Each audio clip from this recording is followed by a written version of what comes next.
खुलुमबाय रायजोफोर आर दान्दिसे फरनोन 12था हरनिफ्राय जों 2024 खौ बिदाय होनायनि सम सफैनायसै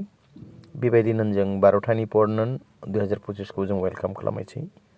स' गासैखौबो दाब दाब जायगायाव थानाय जोंनि बर' बिदा फंबायफोरखौ गासैखौबो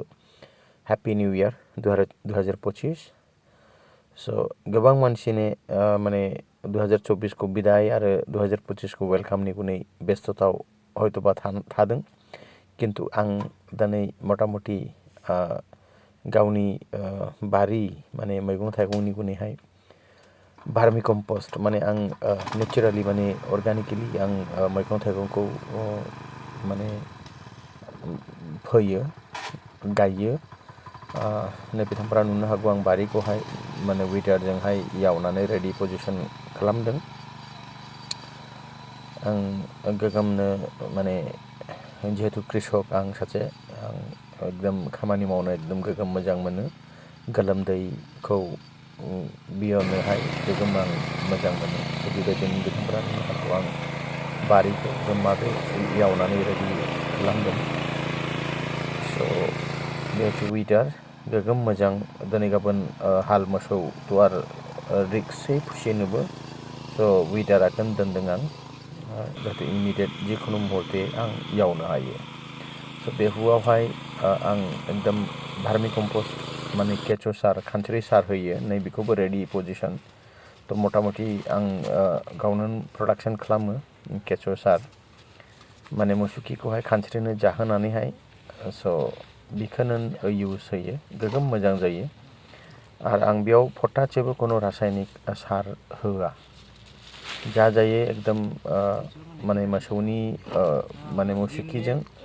आरो मोसौनि हासुदैफोरखौबो आं इउज खालामनानै मोनसे माने मेडिसिनेल टाइपनि जायो आरोखि एम्फौ टेम्फौ नांला आरो हाथफ्लानो मानो बेफोरजों नायनाय खानस्रि बे हচ্ছে भार्मि कम्पस्टनि खानस्रि सार जे माब्रै थायो नै स' मुसखियाखौ गोगोम जानानै माने गोगोम मोजां सापाति बायदि जादलायो स्रावनो मोजां स' बिथांफ्रा नुनो हागौ स' आं दिनै माने गोगोम माने रेडि खालामनानैहाय माने गाबोनलाय गोदान बोथोरनि जाबाय स' गाबोननि अखानायनिफ्राय बहाय जा लागायनांगौ बिदिनोलाय मैगं थाइगं जा फोनांगौ एकदम रेडि पजिशनाव दं आरो एसे एनै नै बानजुनो मानो बेफोरखौ रेडि खालामदों आं स' आं 1 नम्बर क्वालिटिखौनो होयो आं सालिजोबमा केचुआ जिहेतु खानस्रिया हुब्बारियाव नांगौ स' खानस्रिनि क्वान्टिटिखौ आं एकदम फाननो लालाय बेफोरखौ खानस्रिफोरखौ एकदम सायख'जोबो मानोना खानस्रिनि 800 850 टाकालाय पार केजि खानस्रियाबो सोलियो